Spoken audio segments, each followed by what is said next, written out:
Grand Rapids, Grand Haven to Jackson, Michigan. It's 152 miles. And also behind us, you'll see the trail. It's the Idaho Explorers Trail, and it's a multi-purpose trail system that when it's completed, it will connect Grand Haven to Grand Rapids. It will also connect 46 public parks and over 250 miles of trails.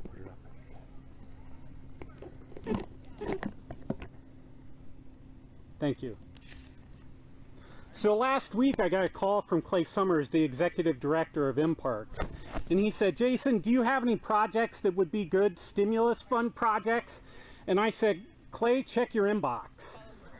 Several weeks ago, we put together a package of about 15 projects that were what we considered shovel-ready projects.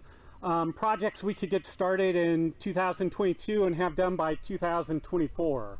And there are various projects from natural resources restoration to trails projects to new builds to reconstruction projects all throughout the county.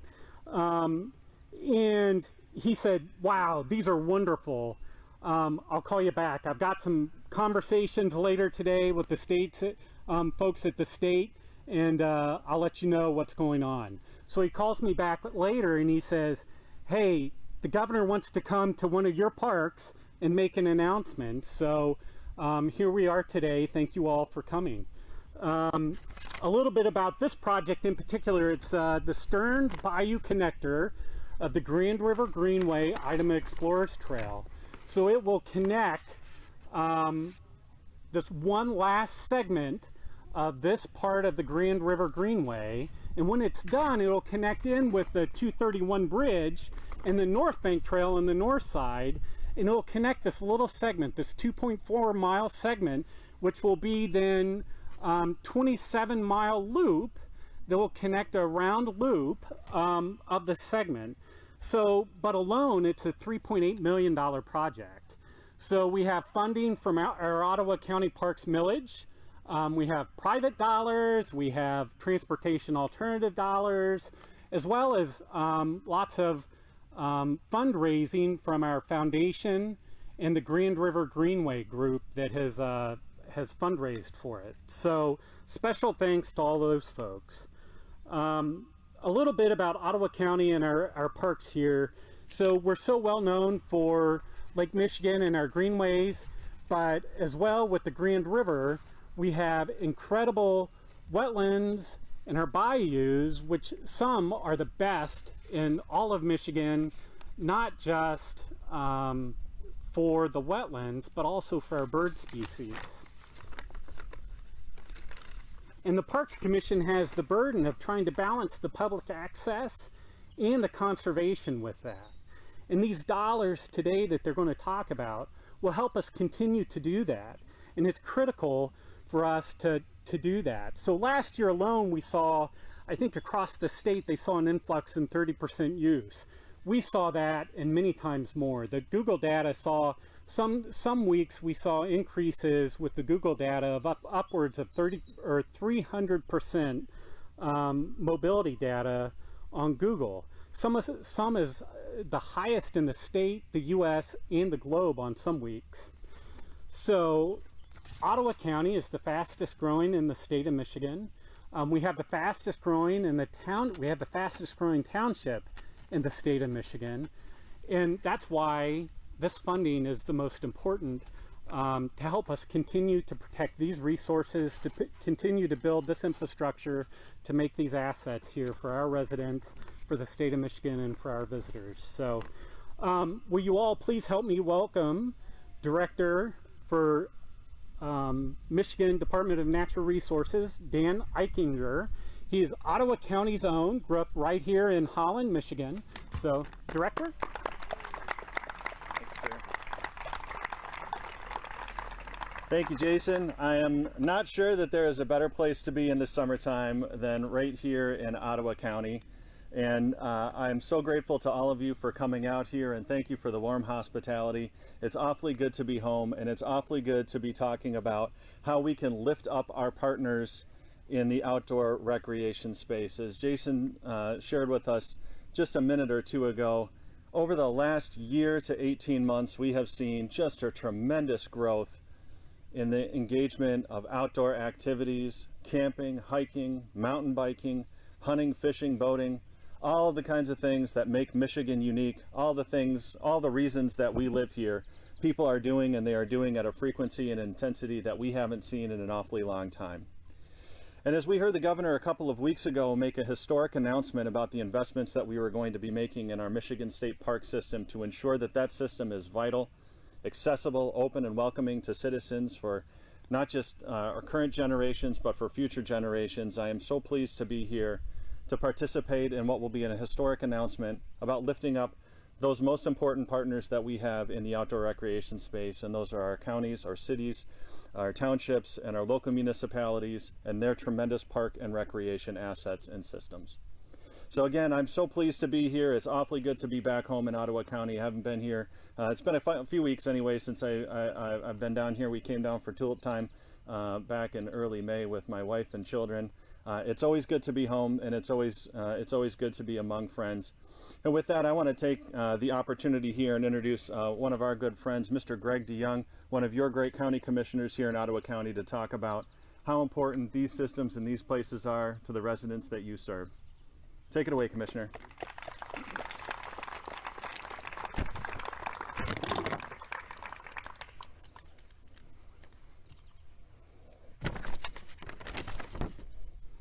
Governor Whitmer, Parks Director Jason Shamblin, Chairman Bergman, Vice Chair Fensky, our entire Board of Commissioners, Park Foundation Board, Friends of the Park, our Parks Committee, and all the hardworking staff of Ottawa County Parks.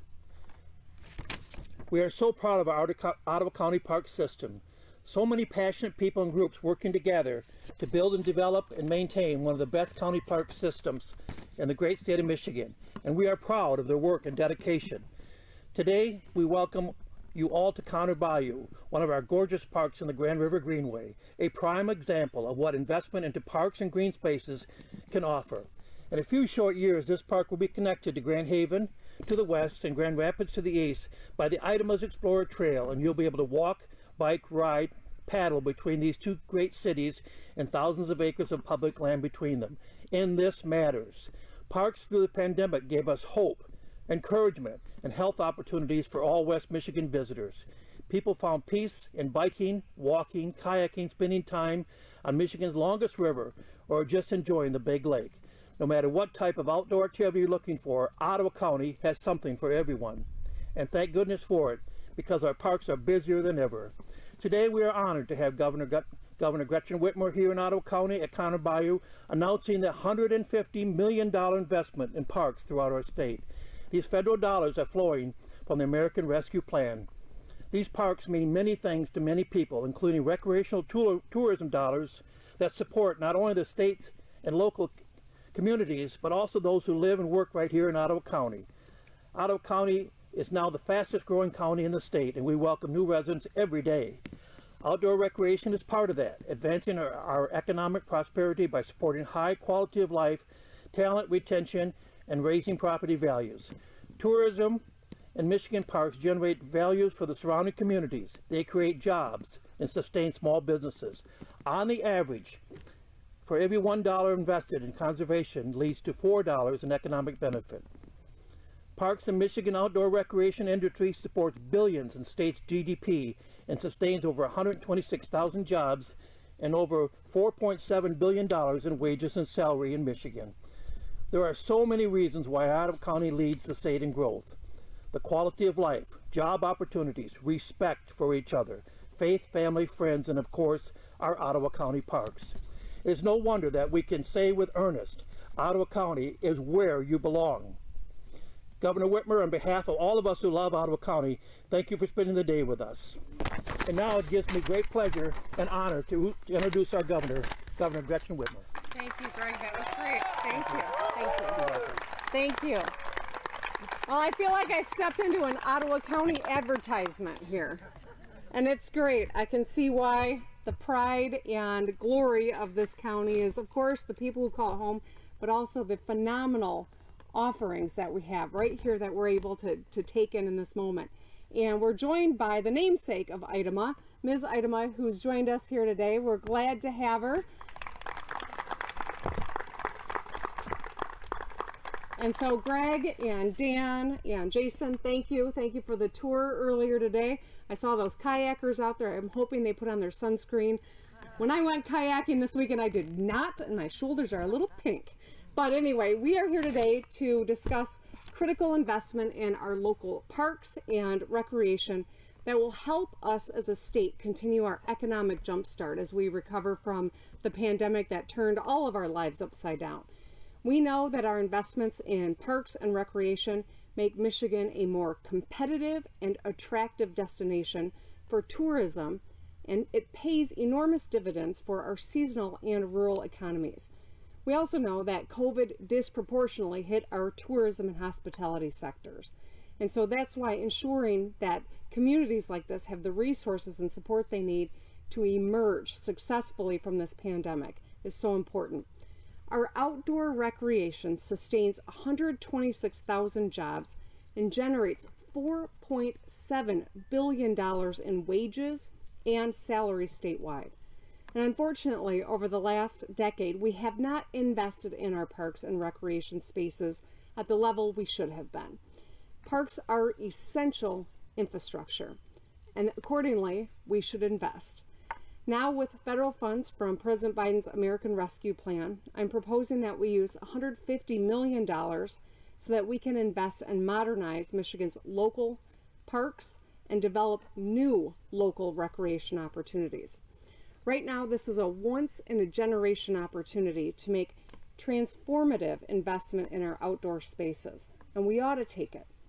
The funds that we have could be used to make our parks more accessible, could be used for playgrounds and pavilions and basketball courts and boardwalks across our state. We can also improve our regional trail systems, including the Joe Louis Greenway and Idema Explorers, Bridge to Bay, and Grand River Eagles Trail, Edges Trails.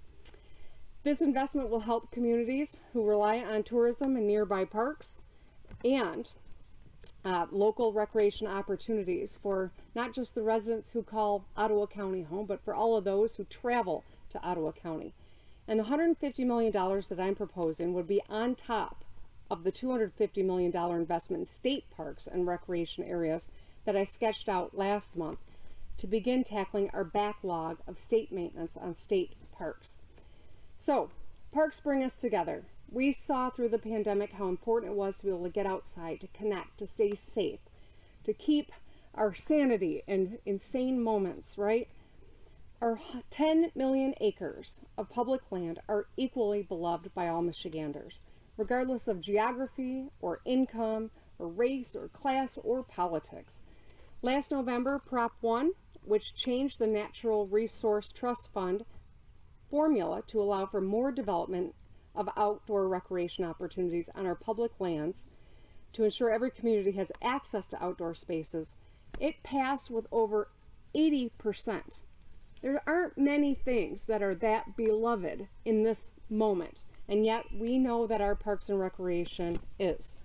We understand that we've got a shared duty to protect and preserve our parks for future generations, and investments in parks and recreation uplift communities. And in times of need, it's a place of collective solace. COVID-19 has highlighted just how essential parks are to our physical and mental well-being. Although nearly every aspect of our lives was turned upside down, we saw a major uptick in park usage across 2020 across the state. Michiganders and folks from out of state came here for opportunities to enjoy the outdoors. We know that time spent in public spaces leads to more physical activity, better mental health, and less stress. Parks help us reset and recover from the stresses of our everyday lives and to connect with our loved ones. So after a pandemic that exacerbated and exposed so many underlying issues and put a strain on our collective mental health and physical well-being, we need our parks more than ever, and that's why this is so important. With the investment that we are proposing today, we can help Michiganders continue to enjoy the nearly 4,000 local parks and tens of thousands of miles of trails for generations to come. So this summer, I hope that you'll get many opportunities to enjoy the outdoors, whether it's at local offerings like this phenomenal one, or is at our beautiful state parks all across Michigan. Just make sure you don't forget your sunscreen, okay? And with that, I just simply want to thank you all for joining us today. This is Michigan at our finest, coming together around the things that really define who we are and what makes our life such high quality in this great state of Michigan. Thank you so much.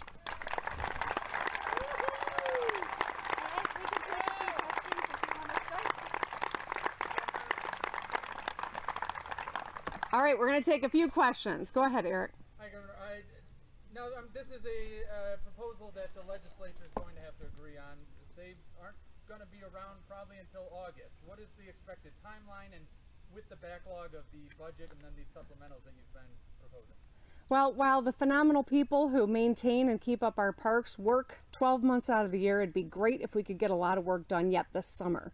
And so I would welcome it if the legislature decided to come back to town to get a number of things in the budget accomplished, this being one of them, because I know that right now people are enjoying parks at the local parks and our state parks, and so it would be great if the legislature would get actually the whole budget done, but get this piece moving so that we can get to work on a lot of the potential projects that we would be able to complete with these dollars. Go ahead. Governor, this is just one industry or entity of many that have been impacted by COVID-19. Obviously, today's announcement is a result of that as well. Do you anticipate having to make these continued investments in the months to come and possibly years after that for folks who are impacted by the pandemic? Well, there's no question that COVID upended all of our lives, and every one of us carried some sort of a burden. For some, it was devastating loss of a loved one. For others, it was just struggling to keep a business afloat or keep food on the table. We have got a real economic comeback in the works. We are seeing our GDP growing faster than any other state in the region. Our unemployment numbers are lower. Fitch upgraded our credit rating in the middle of a pandemic. We've got over 62% of our population vaccinated. So we are doing a lot of great things to support this comeback. But it's going to take some time for us to, for instance, address all of the academic and social and mental health needs of our students as just one example of something that will not happen overnight, but it's going to take consistent, focused effort to make sure that we are successful. And that is one of the most important ways that we absolutely need to find common ground. So I'm really excited about being able to sign some of the funding for schools. I think that I'll be doing that in the coming days, if not hours. But we've got more work yet to do, and I look forward and will continue to seek partnership out of our legislature, because this can't be a partisan moment. This has to be all hands on deck to make sure that we have a robust economic rebound from what was a global setback for all. Yeah. Governor Whitmer, unfortunately, in the past week here in West Michigan, we've already had 2 fatal drownings. Not a positive subject to talk about, but obviously West Michigan, Lake Michigan is beautiful, can bring so many positives, but what do you want to remind people as they get back out, as we get back to normalcy, about staying safe, wearing your life jacket? Sunscreen for me is definitely a big one, but not for everybody. But, what do you want to remind people about staying vigilant, staying safe on the water? I think it's important that we all remember, right, that we've been eager to get outside, to reconnect, to enjoy this pure Michigan summer.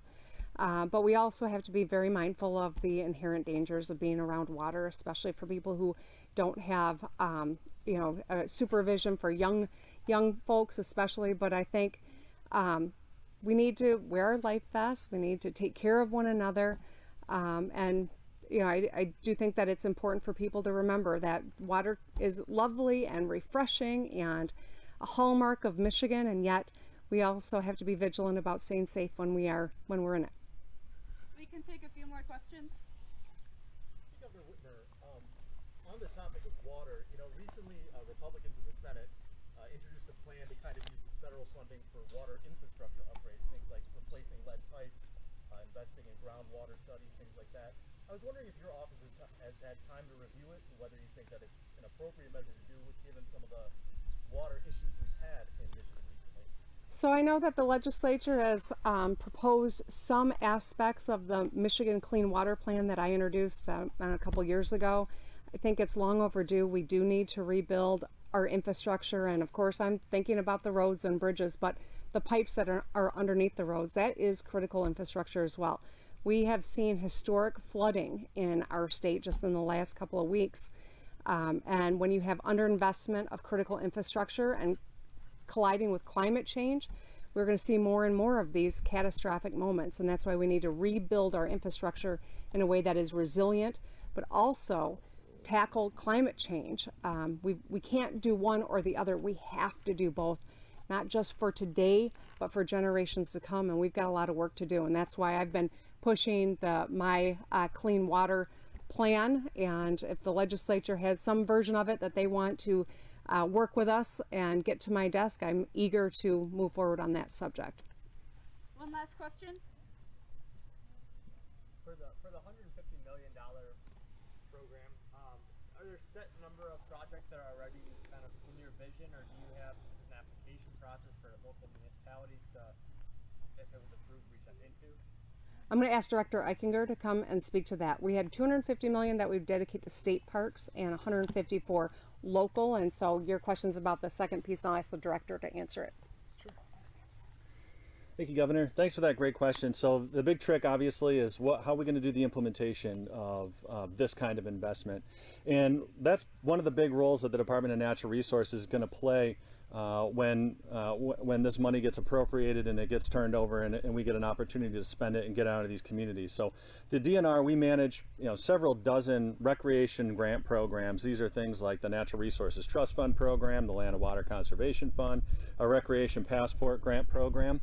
And what we've kind of conceptualized is that we would just sort of model a grant program for the disbursement of these funds off of the grant programs that all of our community partners already know how to apply for. They're already pretty familiar with those criteria. Our staff know how to go through and administer and do the scoring and all that happy stuff. So what we intend to use is just kind of bolt this additional investment onto our existing grant making program, so it's essentially seamless for our communities, seamless for our grant administrators. We can get that money out the door just as quickly as the legislature can get it into our hands. All right, that's all the time we have. Thank you, everyone. All right, thanks everybody. I'd like to shake a few hands before I jump back in the car.